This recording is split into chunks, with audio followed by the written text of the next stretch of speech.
Grabatzen ari garen unean gaueko 12 izateko 7 minutu falta diren honetan, Ezkurdiak eta Rezustak, Jaka eta Imazen aurka lodosan jokatu duten binakako txapelketa nagusiko ligaiskako 6. jardunaldiko lehen norgehiagokaren analisia egingo dugu.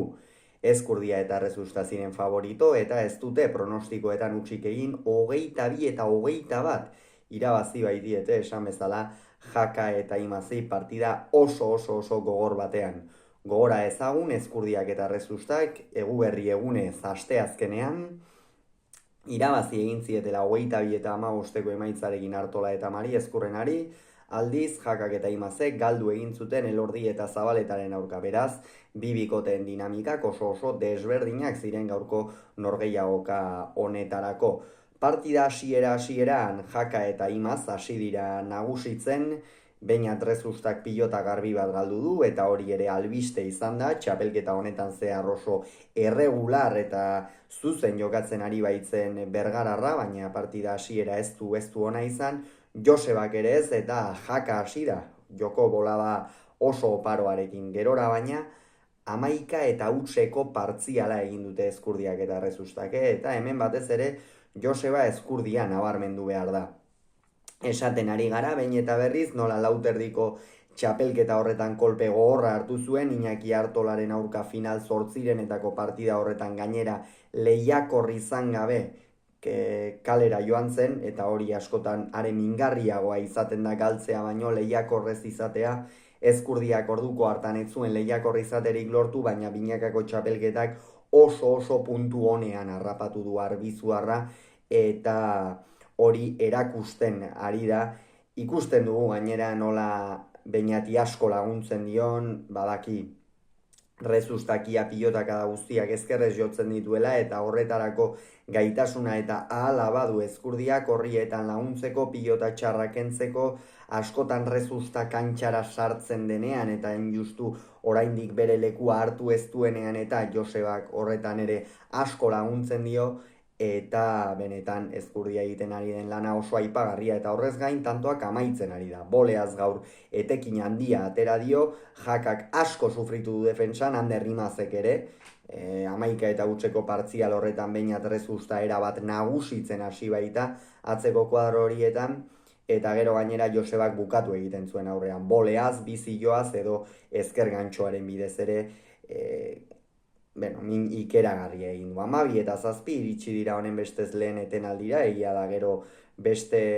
txakalaldi txiki bat izan duela Joseba Ezkurdiak hor, baina azkenerako 12 eta 7. Bigarren zatian baina gauzak asko aldatu dira, asko.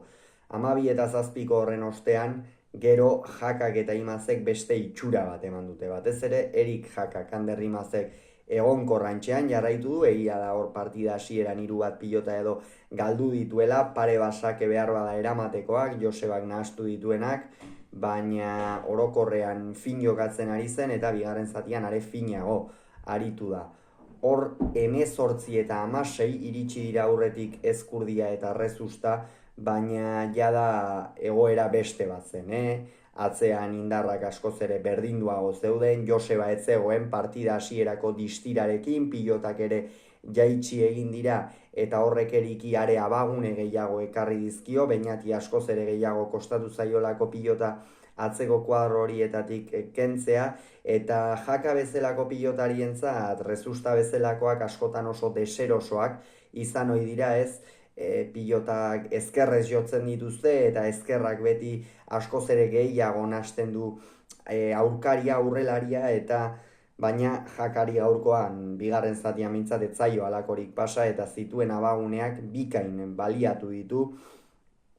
Josebak ere pilota batzu galdu ditu eta hor 18 eta 16 partida oso bizirik zegoen, Imazek esan beharra dago ezkerrez gaur lan ikeragarria egin behar izan duela, esango nuke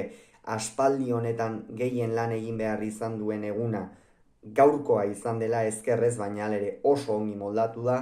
behar bada freskotasunez eta ez dugu ikusten, ez hau da, ez da jotzailea, ez da bi pilota errebotean partiduko sartuko dizkizun pilotaria, baina bai kolpe bizikoa, eta ikusten ari gara ez duela txapelketak behar bada 4 hirugarren kuadroan harrapatzen dituen pilota horiek ez ditu baliatzen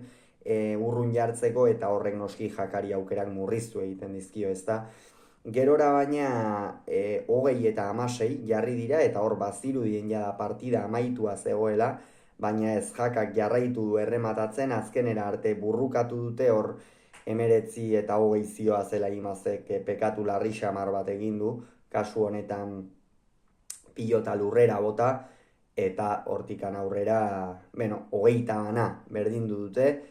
baina azkenerako 22 eta 21. Esan bezala partida oso gogorra izan da, hasieratik amaierara arte, tanto oso luzeak, azkenerako fisikoak ere egin du bere lana, baina jakak eta Imazek borrokatu dute amaierara arte, baina Ezkurdia eta Errezusta bikote sendoa dira, gaurkoan ere erakutsi dute,